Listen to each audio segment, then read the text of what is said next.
Bonjour à tous. Dans cette vidéo, on va corriger une évaluation sur les ions qui est de niveau 3e prépa métier. Évaluation qui était composée de 3 exercices. Les 2 premiers exercices étaient des petits exercices d'application directe. Quant à l'exercice 3, on était sur un problème tel que les problèmes qu'on pourrait trouver dans un sujet de brevet. Donc on va voir les différents éléments de correction. Donc n'hésitez pas à prendre le sujet en capture d'écran si vous voulez le garder sous les yeux, ça peut être utile, ou de l'avoir sous forme imprimée, pourquoi pas. Avec ce sujet étaient fournis 2 documents, donc le tableau périodique plus un document sur les tests d'identification d'ions qui permettait de répondre aux différentes questions. Pour le premier exercice.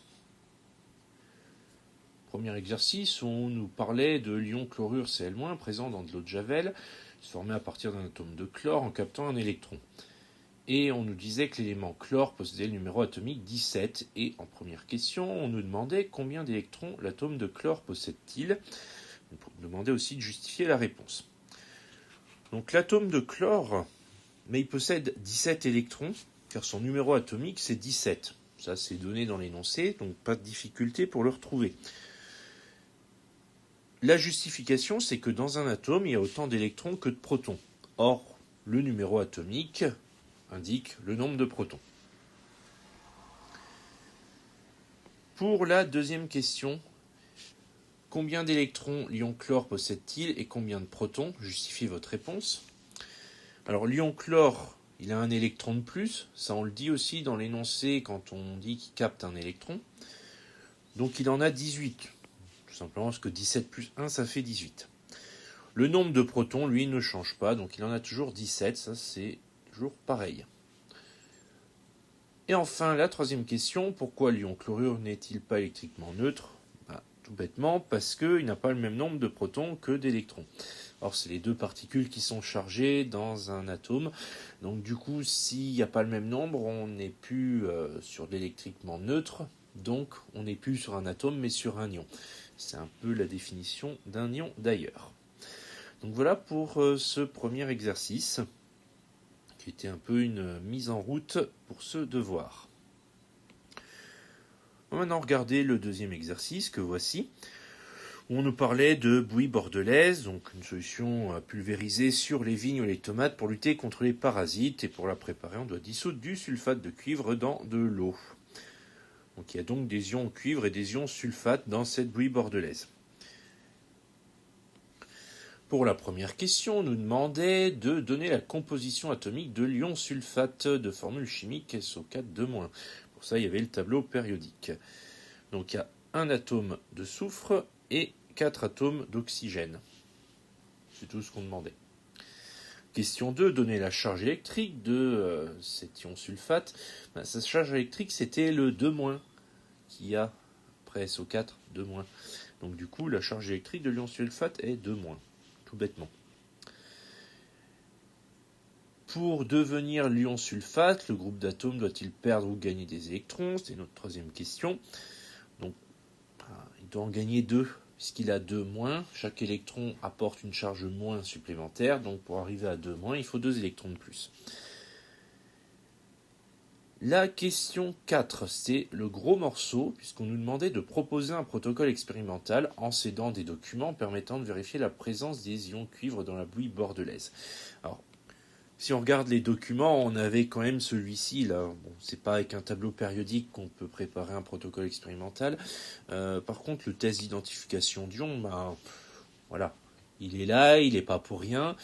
On dit de céder des documents, donc vu qu'il y a un document qui parle de test d'identification d'ions, c'est justement de ça qu'il faut parler dans la question 4. Donc le protocole, c'est on verse de la solution à tester dans un tube à essai. Et ensuite, on ajoute quelques gouttes de chlorure de barium dans ce tube à essai. Et là, soit il y a un précipité blanc qui apparaît. Dans ce cas-là, l'ion SO4- est présent dans la solution. Et s'il n'y a pas de précipité blanc, il n'y a pas d'ion SO4-. Donc voilà pour le protocole. Faire vraiment tout simple. Expliquer l'expérience, donner les quelques étapes, et c'est tout. On est sur une question assez ouverte, proposer un protocole expérimental, donc on acceptera bon nombre de réponses potentielles.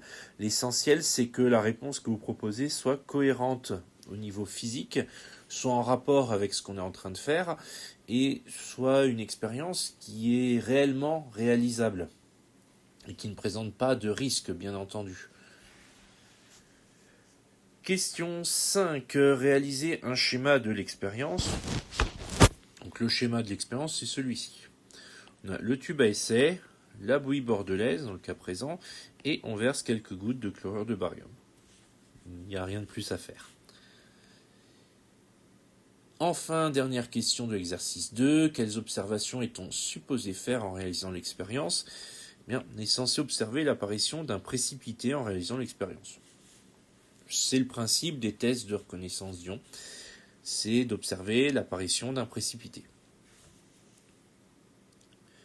Donc voilà pour ce deuxième exercice. Maintenant, il ne nous reste plus que le troisième qu'on va regarder.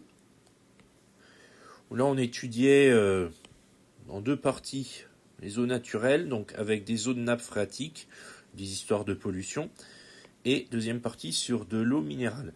Alors, la première partie était basée essentiellement sur de la culture générale scientifique, tandis que la deuxième partie était un petit peu plus terre à terre par rapport au programme de physique. Ça veut dire tout simplement que la première partie était très ouverte. À partir du moment où vous aviez quelques connaissances générales, vous pouviez répondre aux questions, alors que la deuxième partie, il fallait vraiment avoir les notions du chapitre sur les ions.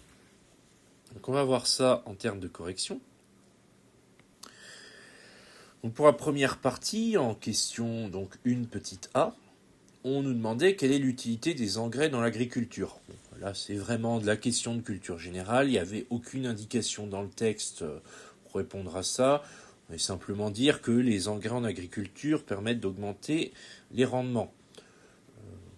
On va aussi dire améliorer la pousse des plantes, faciliter le travail des agriculteurs, enfin, tout ce genre de choses. Vous vient en parler. C'était vraiment le but des engrais. Donc, question de culture générale. Ensuite, la question B, citer un ion polyatomique et un ion monoatomique provenant des engrais. Quel est l'anion, quel est le cation ? Là, c'était basé sur le document.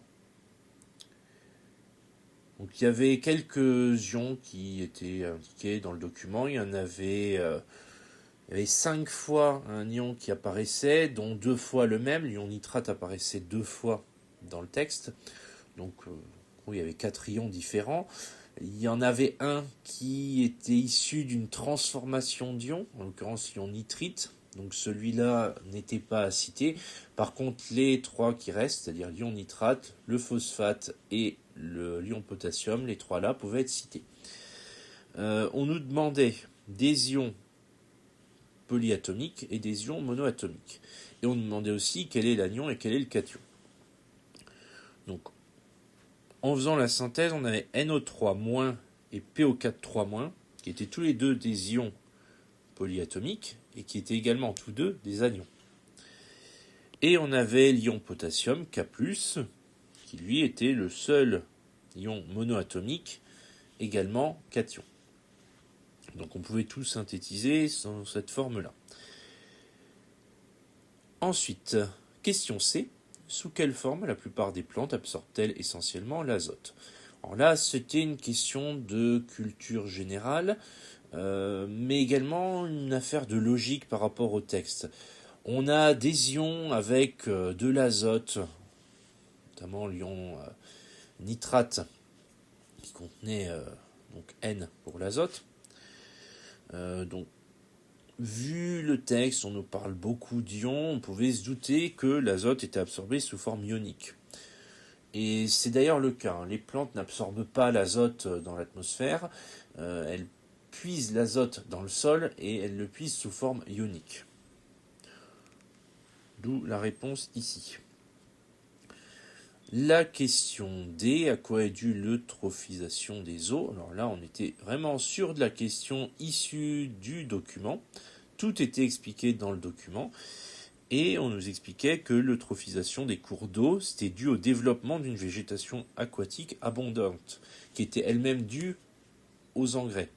Donc c'est pas les engrais directement qui causent l'eutrophisation, c'est vraiment l'effet des engrais sur les plantes, sur le développement des plantes au niveau des cours d'eau. C'est vraiment dans ce sens-là, il fallait que ça ressorte. Donc voilà pour la première partie. Maintenant la deuxième partie, on était sur une étude d'eau minérale.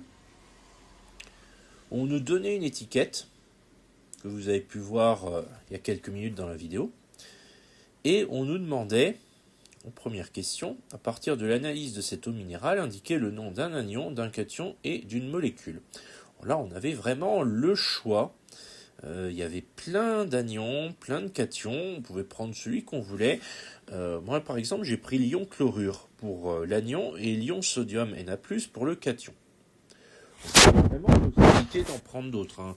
Tout ce qui avait un plus correspondait aux cations et tout ce qui avait moins correspondait aux anions. Quant à une molécule, là il n'y en avait pas de marqué directement. Par contre, on parlait de l'analyse d'une étiquette d'eau et molécule d'eau, on doit quand même la connaître. H2O, donc ça fait partie de la culture scientifique. Ensuite, question B, décrire le test permettant de caractériser les ions chlorure contenus dans cette eau minérale. Donc là, pour tester la présence de l'ion chlorure, on réalise un test de reconnaissance d'ion, comme dans l'exercice 2, mais en prenant cette fois-ci le nitrate d'argent comme réactif. Donc on peut tout à fait citer l'exercice 2, puisqu'on a déjà apporté la réponse dans le devoir. Il n'est pas utile de redonner le même protocole expérimental et de recopier la même réponse. Dites simplement que vous l'avez déjà indiqué dans l'exercice 2, en précisant bien que c'est un autre réactif, et ça suffit. La question C, et dernière question du devoir, c'était la petite question calculatoire. On avait 25 ml d'eau. On voulait avoir la quantité d'ion chlorure absorbée.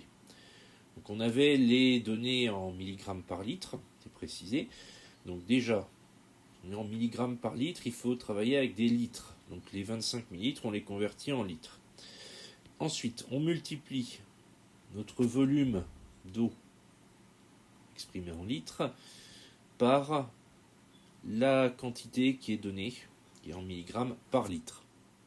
Ce qui va nous donner la masse en milligrammes de chlorure qui sera contenue dans 25 ml d'eau. Et après, la phrase de conclusion pour présenter les choses correctement. Voilà pour ce devoir sur les ions. Si vous avez des questions, n'hésitez pas à me les poser, j'y répondrai avec plaisir.